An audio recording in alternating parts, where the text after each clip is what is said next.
सभी में आशा है कि आप सभी पूर्ण रूप से स्वस्थ होंगे और जो भी आपको ऑनलाइन के माध्यम से पढ़ाया जा रहा है उसे आप बहुत अच्छे तरीके से पढ़ रहे होंगे और समझ रहे होंगे। तो बच्चों, आज मैं आपकी विषय अध्यापिका स्नेहलता श्रीवास्तव कक्षा 3 के बच्चों को हिंदी रीडर में पाठ 5 दीपक की करामात नामक कहानी पढ़ाने जा रहे हूँ, जिसे आप बहुत ध्यानपूर्वक पढ़ेंगे। इस कहानी को पढ़ने के लिए आपके पास किताबों का होना अति आवश्यक है। यदि आपके पास किताबें नहीं है तो आप कहानी को अच्छी तरीके से समझ में आपको नहीं आएगा। इसलिए आप जल्द से जल्द किताब और कॉपी मंगाइए, नहीं तो आपका कोर्स बहुत पीछे हो जाएगा। कॉपी में भी आपकी कॉपी में पार्ट 1, 2, 3 लिखवाया गया है और पार्ट 4 में कोई प्रश्न उत्तर नहीं है, इसलिए पार्ट 4 में कुछ भी नहीं लिखवाया गया है। अब आप पार्ट 5 जो है वीडियो के माध्यम से समझेंगे और PDF के माध्यम से लिखेंगे। आइए हम आपको बताते हैं जो है पार्ट 5 की कहानी।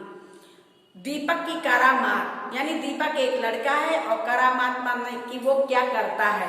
किसी नगर में एक एक लाइन का हम अर्थ आपको बताएंगे, जिससे आप हर प्रश्न का उत्तर ढूंढ सकें। किसी नगर में एक गरीब बुढ़िया रहती थी। उसका एक बेटा था, बेटे का नाम था अलादीन। एक दिन एक अजनबी अलादीन के घर आया। वो बुढ़िया से बोला, आप मुझे नहीं जानती, मैं अलादीन का चाचा हूँ। आप अलादीन को मेरे साथ भेज दीजिए, मैं उसे कोई अच्छा सा काम सिखा दूंगा, वह काम करने लग जाएगा तो आपकी गरीबी दूर हो जाएगी। बच्चों, किसी नगर में एक गरीब बुढ़िया रहती थी। उसका एक बेटा था, बेटे का नाम अलादीन था। एक बार उसके घर एक अजनबी आया और वो बुढ़िया से बोला कि मैं अलादीन का चाचा हूँ और अलादीन को मेरे साथ भेज दीजिए, मैं उसे कोई काम सिखा दूंगा, जिससे वो काम करने लगेगा तो आपके घर की गरीबी दूर हो जाएगी। बुढ़िया ने कहा ठीक है। वो आदमी अलादीन को एक जंगल में ले गया।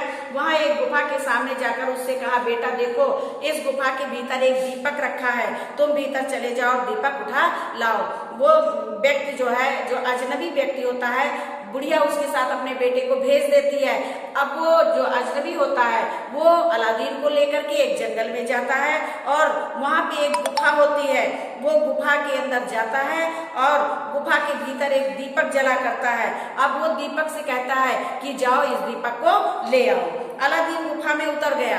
अलादीन क्या करता है, गुफा में उतर जाता है, यानी गुफा के अंदर चला जाता है और अंदर सीढ़ियां बनी हुई हैं। गुफा के अंदर सीढ़ियां बनी हुई हैं। अलादीन सीढ़ियों के नीचे उतरता चला गया। बहुत नीचे जाकर उसे दिया, मतलब एक दीपक दिखाई दिया। दीपक के पास दो बड़े अजगर लटक रहे थे। वे बार बार अपनी लंबी जीभ बाहर निकालते थे। यह दृश्य देखकर अलादीन डर गया। उसकी समझ में आ गया कि उसका चाचा खुद क्यों नहीं दीपक लेने आया।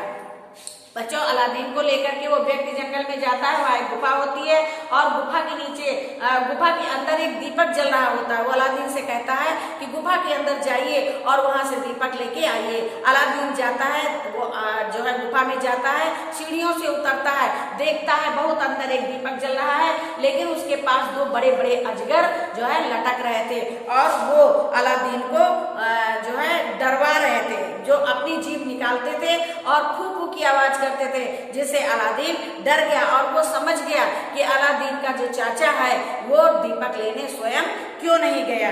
अलादीन ने साहस से काम लिया। उसने एक झपट्टे से दीपक को उठाया और दौड़ता हुआ सीढ़ियां चढ़ने लगा। अब अलादीन ने क्या किया, वो बहुत चतुराई से उसने दीपक को उठाया और दौड़ता हुआ सीढ़ियों पर चढ़ने लगा। पीछे से अजगरों की आवाजें और फुंकार आने लगी, परंतु अलादीन ने पीछे मुड़कर नहीं देखा। अंत में वो गुफा के मुंह तक पहुंच गया, किंतु सीढ़ी नीचे थी और गुफा का मुख थोड़ा ऊंचा। अलादीन आसानी से उस तक नहीं पहुंच सकता था। वो जोर से चिल्लाया, चाचा चाचा, मुझे जल्दी बाहर निकालो, वरना अजगर मुझे पकड़ लेगा।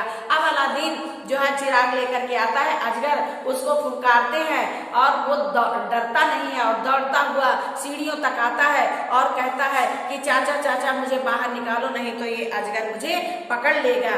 थोड़ा ऊंचा। अलादीन आसानी से उस तक नहीं पहुंच सकता था। वो थोड़ा से ऊंचा था। इसलिए गुफा का द्वार जो था वो ऊंचा था, इसलिए अलादीन आसानी से वहां तक नहीं पहुंच सकता था। वो जोर से चिल्लाया, चाचा चाचा जल्दी बाहर निकालो वरना मुझे अजगर पकड़ लेगा।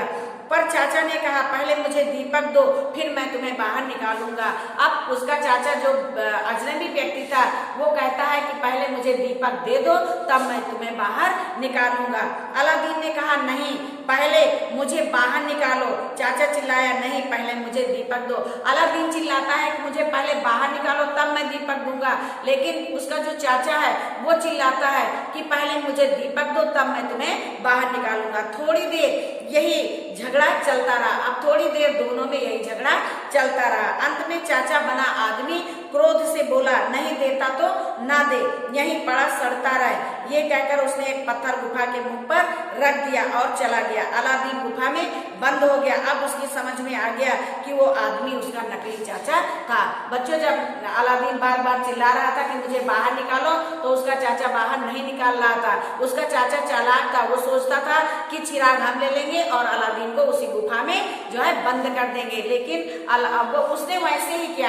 जब अलादीन ने कहा कि पहले मुझे निकालो तब मैं चिराग दूंगा, तो बहुत जोर से उसका चाचा चिल्लाता है और कहता है कि नहीं देना है चिराग तो ना दो, अब तुम भी बाहर नहीं निकल सकते हो। उसने कहा कि तुम इसी में पड़े रहो और सड़ते रहो। उसने क्या किया, जो चाचा था उसने क्या किया, एक पत्थर उठाया और उससे गुफा का द्वार बंद कर दिया। अब अलादीन समझ गया कि ये हमारा असली चाचा नहीं है, ये नकली चाचा है। थोड़ी देर तक तो अलादीन सोचता रहा क्या करूं। थोड़ी देर तक अलादीन गुफा में बंद था और सोचता रहा कि अब मैं क्या करूं, कैसे बाहर निकलूं। फिर उसने साहस बटोरा और दोबारा नीचे गया। अब अलादीन क्या करता है, जब गुफा में बंद हो जाता है तो वो सोचता है कि मैं क्या करूं और कैसे बाहर निकलूं। थोड़ी देर तो वो सोचता है और सोचने के बाद वो फिर साहस बटोरता है, यानी हिम्मत से वो दोबारा नीचे चला जाता है।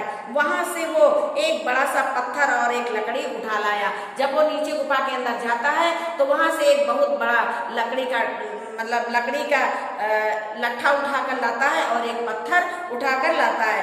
उसने सबसे ऊपर वाली सीढ़ी पर पत्थर रखा और उस पर चढ़कर गुफा के मुंह तक पहुंच गया। उसने क्या किया, उसने बहुत ही होशियारी और हिम्मत से काम लिया।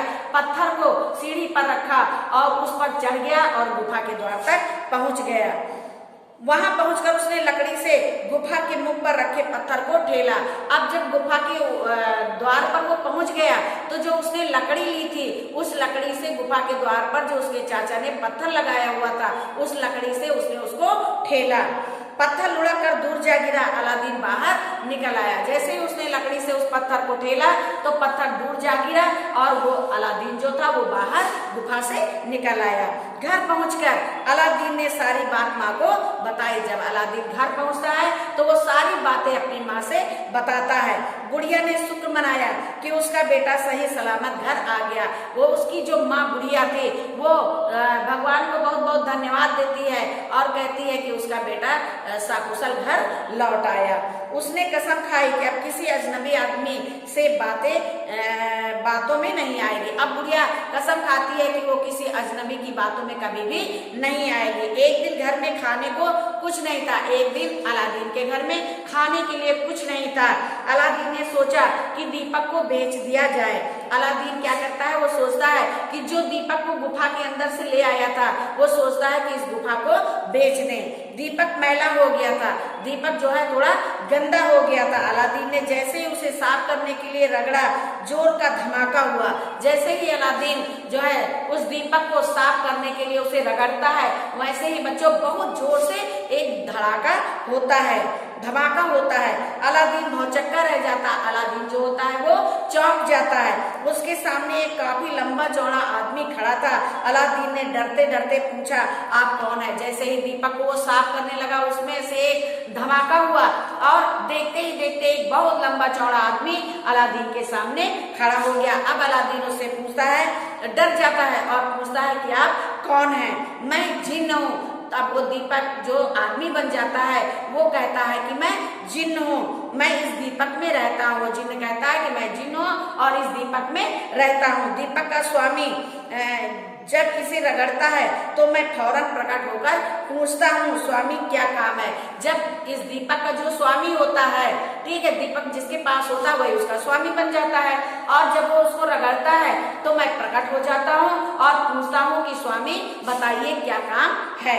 अलादीन को ये बातें सुनकर बड़ा आश्चर्य हुआ। वो बोला, काम, क्या तुम काम कर सकते हो? अलादीन ने जब जिन्न की बातें सुनी तो उसे बड़ा आश्चर्य हुआ और वो कहता है, काम, क्या तुम काम भी कर सकते हो?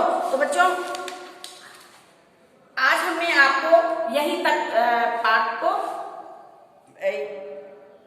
आज हम ये पाठ यहीं पे समाप्त करते हैं। इसका आधा भाग जो है मैं आपको दूसरे वीडियो में बताएंगे, यानी दूसरे टर्न में बताएंगे। तो बच्चों, हमें आशा है कि आपको ये कहानी बहुत अच्छे तरीके से समझ में आई होगी। यदि आपके पास किताबें हैं तो आप इस कहानी को पुनः पढ़ेंगे। इस कहानी से हमें बहुत सीख मिलती है। इसका आधा भाग जो बचा है और अभ्यास कार्य हम आपको दूसरे टर्न में पढ़ाएंगे और बताएंगे। इसकी PDF भी भेजेंगे। तो इसका जो आधा भाग बचा हुआ है उसे आप पढ़ेंगे, यानी पुनः इस पाठ को पूरा पढ़ेंगे और जहां तक हो सकता है आप इसके प्रश्न उत्तर और जो भी अभ्यास कार्य है आप अपने आप भी करेंगे। तो बच्चों, आज ये आपका पाठ 5 का आधा भाग यहीं पे समाप्त होता है। धन्यवाद।